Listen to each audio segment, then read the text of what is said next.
Welcome to my fourth lecture about improper integral. In my first three lectures, I have discussed about the convergence of, and convergence and divergence of the improper integral of first type or first kind. In my fourth lecture, I will discuss about improper integral of second kind. And in my first lecture, I have discussed what is the improper integral of first kind, what is the improper integral of second kind, mixed improper integral, etc. with examples. Before going to the improper integral of second kind, first I recall what is the improper integral of second kind. An improper integral with a finite interval, integration a to b fx dx, where a b be a closed and bounded interval, and fx, the integrand, have an infinite discontinuity at some points in closed interval ab, then the improper integral is said to be an improper integral of second kind. So integration a to b fx dx is said to be an improper integral of second kind if fx have infinite discontinuity in some points in closed interval ab. And what is the points of infinite discontinuity? A function fx is said to be a point of infinite discontinuity at a point x equal to, suppose, x0, if mod of fx tends to infinity as x tends to x0. And what is the improper integral of first kind? If the range of integration is infinite, that is a to infinity fx dx or minus infinity to infinity fx dx or minus infinity to a fx dx, etc. Such type of improper integral is an improper integral of first time. And also there is some mixed improper integral. In that case, the range of integration is infinite, and also the integrand have infinite discontinuity in some points in the range of integration. Such type of improper integral is called mixed improper integral. In my today's lecture, I will discuss the convergence and divergence of the improper integral of second kind. Now, convergence of the improper integral a to b fx dx when a is the only point of infinite discontinuity of f in closed interval a.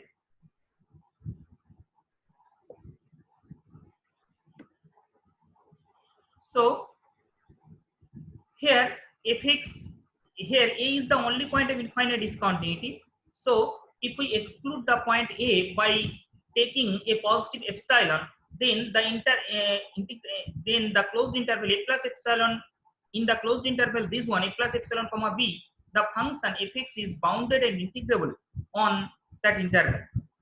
So where epsilon is greater than 0 and less than b minus a. B minus a is what?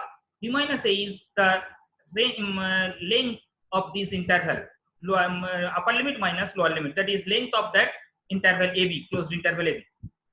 So if we take phi of epsilon equals to a plus epsilon to b fx dx, where 0 less than epsilon less than b minus a, then we have to find out that the value of phi of epsilon. Now if limit epsilon tends to 0 plus phi of epsilon exists finitely, then the improper integral, integration a to b fx dx, is said to be convergent. And if this limit be L, then we say that the improper integral a to b fx dx converges to L. That is integration a to b fx dx equal to L. And if this limit does not exist finitely, if limit epsilon tends to 0 plus phi of epsilon does not exist finitely, then we say that the improper integral a to b fx dx is divergent. Now, if a be the only point of infinite discontinuity of a function f which is bounded and integrable on that interval, and if a to b fx dx is convergent, then for any c belongs to open interval ab, a to c fx dx is convergent. So if a to b fx dx is convergent and c belongs to open interval ab, then a to c fx dx is convergent. And also we know that any proper integral is convergent. Here an example. If we consider the convergence of the improper integral of the integral 0 to 1 dx by x, that is 0 to 1 by x dx. This integral is an improper integral because here 0 is the point of infinite discontinuity of the integrand. So what is the treatment for this problem?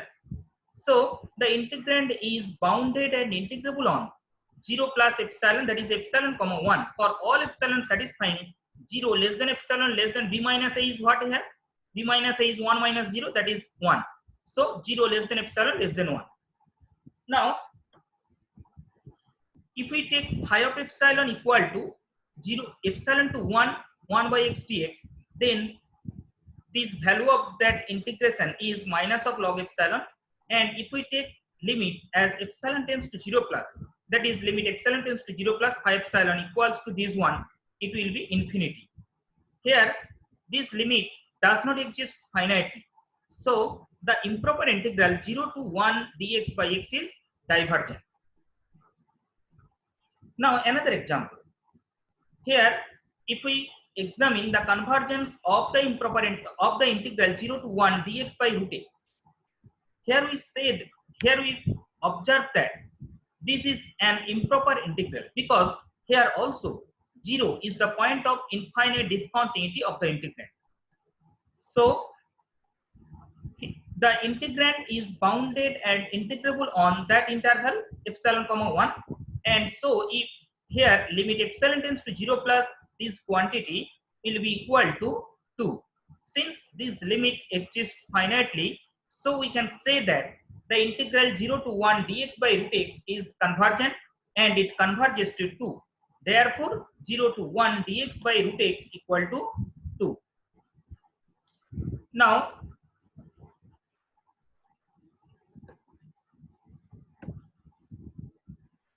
convergence of the improper integral a to b fx dx when b is the only point of infinite discontinuity of fx in closed interval a. Here b is the only point of infinite discontinuity, so if we exclude b by taking b minus epsilon as the right hand limit of the interval, that is the function fx is bounded and integrable on a to b minus epsilon for every epsilon satisfying 0 less than epsilon less than b minus a. Let phi of epsilon equals to a to b minus epsilon fx dx. Now if this limit exists finitely, then we say that integration a to b fx dx is convergent, and if this limit be L, finite limit be L, then we can say that this integral converges to L, that is integration a to b fx dx equals to L. If limit epsilon tends to 0, phi of epsilon does not exist finitely, then the improper integral a to b fx dx is said to be divergent. So if this limit exists finitely, then this improper integral is convergent, and if it does not exist finitely, then the integral is divergent. Here also, if integration a to b fx dx be convergent and c be any point in open interval ab, then c to b fx dx is convergent for any c belongs to open interval ab. Here another example, the integral, if we examine the convergence of the integral 0 to 1 dx by 1 minus x, here it is an improper integral because here 1 is the point of infinite discontinuity of the integrand.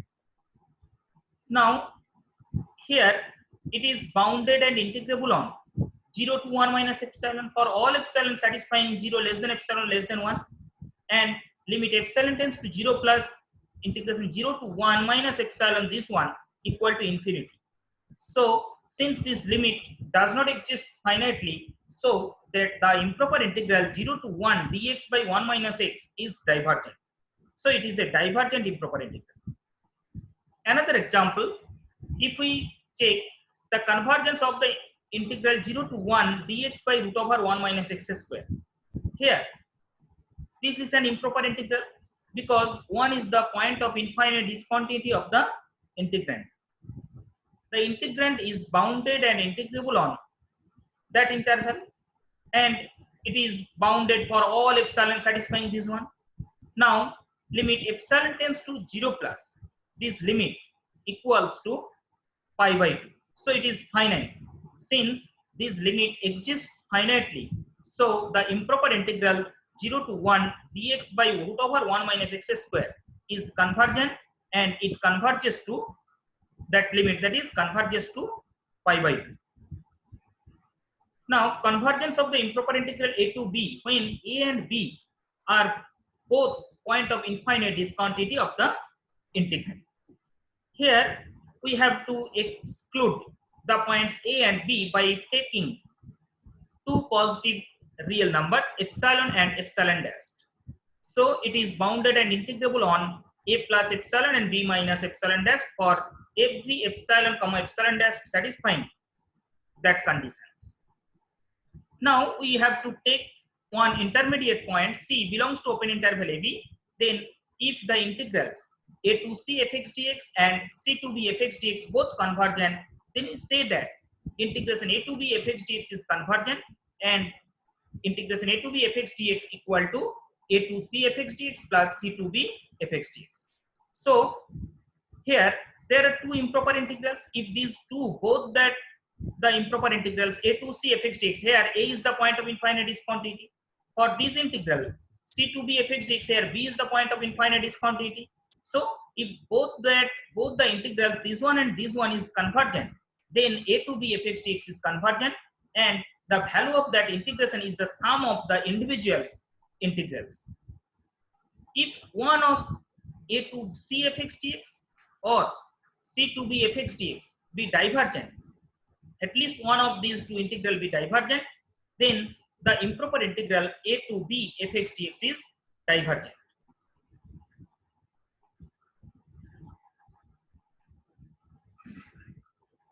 Here we can take only epsilon instead of epsilon and epsilon dash.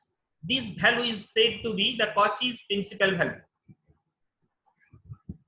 Another theorem, it is necessary and sufficient condition. Here let a be the only point of infinite discontinuity of a function f which is integrable on a plus epsilon comma b for all epsilon satisfying 0 less than epsilon less than b minus a, and fx greater than 0 for all x belongs to open a closed b. A necessary and sufficient condition for the convergence of the improper integral a to b fx dx is that there exists a positive real number k such that a plus epsilon to b fx dx less than k for all epsilon satisfying 0 less than epsilon less than b minus a. So it is necessary as well as sufficient condition. Here a to b fx dx is, if a to b fx dx is convergent, then a plus epsilon to b fx dx less than k, where k is a positive number. And if this condition holds for all epsilon satisfying this one, then we say that integration a to b fx dx is convergent. Now comparison test. Let a be the point of infinite discontinuity of the function fx and gx which are both integrable on a plus epsilon comma b for all epsilon satisfying 0 less than epsilon less than b minus a, and 0 less than fx less equal to k into gx, where k is a positive real number and x belongs to open a closed. Then integration a to b gx dx is convergent. This implies integration a to b fx dx is convergent, and integration a to b fx dx is divergent implies integration a to b gx dx is divergent. So here if the larger integral, here the larger integral is gx, if the larger integral is convergent, then the smaller integral is also convergent. And conversely, if the smaller integral, that is integration a to b fx dx be divergent, then the larger integral, that is a to b gx dx is divergent. If the smaller integral is divergent, then the larger integral is also divergent. Now the proof of this theorem. Here fx and gx are both integrable on that interval. So we can write, and also 0 less than fx less equal to kgx. So we can write a plus epsilon to b fx dx less equal to k into this one, because fx and k into gx are both integrable. Because we know that if a function is integrable, then if we multiply this function by a scalar, suppose here k, then this product function is also integrable. So this holds for all epsilon satisfying 0 less than epsilon less than b minus a. Now, if integration a to b gx dx be convergent, then there exists in the previous theorem, that is from this theorem, there exists a positive real number, say k dash, such that a plus epsilon to b gx dx less than k dash, and this holds for all epsilon satisfying 0 less than epsilon less than b minus. Therefore, from this inequality we have a plus epsilon to b fx dx less equal to k into k dash. Since k and k dash are both positive number, positive real numbers, so their product is also a positive real numbers, and this holds for all epsilon satisfying f0 less than epsilon less than b minus a. So from the previous theorem, we can say that the integral a to b fx dx is convergent. Again, let phi of epsilon equals to a plus epsilon to b fx dx and psi of epsilon equals to a plus epsilon to b gx dx for 0 less than epsilon less than b minus a. Then phi of epsilon less equal to k into psi of epsilon for all epsilon satisfying 0 less than epsilon less than b minus a. If integration a to b fx dx be divergent, then phi is also unbounded above, and on unbounded above on 0 to b minus epsilon open interval, because here epsilon greater than 0 and less than b minus a, and therefore psi is not bounded above on that interval. Since psi is not bounded above on that interval, so integration a to b gx dx is divergent. Now comparison test limit for. Let a be the only point of infinite discontinuity of the function fx and gx which are both integrable on that interval, where epsilon satisfying 0 less than epsilon less than b minus a and fx gx both greater than 0 for all x belongs to this one. If limit x tends to a plus fx by gx equal to L, where L is a non-zero finite number, then the two improper integrals a to b fx dx and a to b gx dx converge or diverge together. So here the restrictions are fx and gx both positive, and this limit equal to L, where L is non-zero as well as finite. Then both the integrals, improper integrals a to b fx dx and a to b gx dx converge or diverge together. Here fx and gx are both positive, so limit so fx by gx greater than 0 for all x belongs to this one. So their limiting value is greater equal to 0. Here the limiting value is L, so L greater equal to 0. Again, since L is non-zero, so L strictly greater than 0. Now we take a positive epsilon such that L minus epsilon greater than 0. Now since limit extends to a plus fx by gx equal to L, so from the definition of limit, there exists a point C in open interval AB such that L minus epsilon less than fx by gx less than L plus epsilon for all x belongs to open A closed C. Or if we simplify this one, L minus epsilon into gx less than fx less than L plus epsilon into gx for all x belongs to open A closed C. Let integration a to b fx dx be convergent. Then a to b fx dx is convergent. Here a is the only point of infinite discontinuity. Then a to c fx dx is also convergent because c is an intermediate point on open interval AB. So a to c fx dx is convergent. Now here a to c fx dx is convergent, and if we take this the left hand inequality, That is, here L minus epsilon positive and L minus epsilon into gx less than fx, and a to c fx dx is convergent. So the smaller integral, that is a to c gx dx, is also convergent. And c to b gx dx is a proper integral, and therefore it is convergent. And so a to c gx dx and also c to b gx dx are convergent, and hence a to b gx dx is convergent.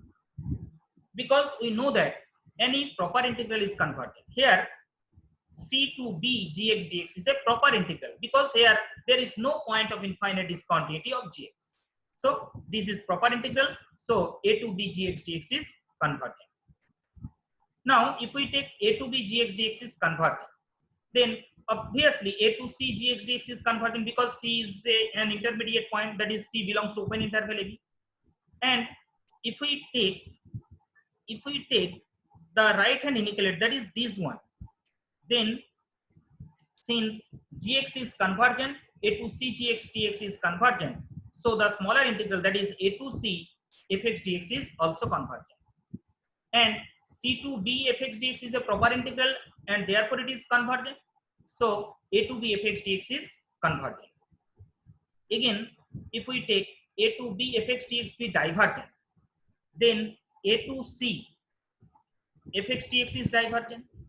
And since L plus epsilon into gx greater than fx for all x belongs to this one, and L plus epsilon greater than 0, so a to c gx dx is also divergent by comparison test. Therefore a to b gx dx is divergent. Again, if we take a to b gx dx be divergent, then a to c gx dx is also divergent. And if we take this inequality where L minus epsilon greater than 0, then a to c fx dx is divergent by comparison test, and therefore a to b fx dx is divergent. Thus the improper integrals a to b fx dx and a to b gx dx converge or diverge together. Here one note: if limit x tends to a plus fx by gx equal to 0, then for a pre-assigned positive epsilon, there, if this limit is 0, that is if L equals to 0, then if integration a to b gx dx is convergent, then a to b fx dx is convergent. If this limit is infinity, that is x tends to a fx by gx equal to infinity, then if a to b gx dx be divergent, then a to b fx dx is divergent.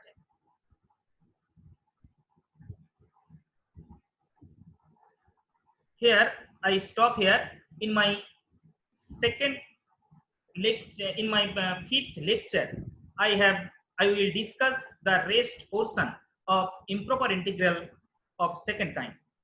Thank you.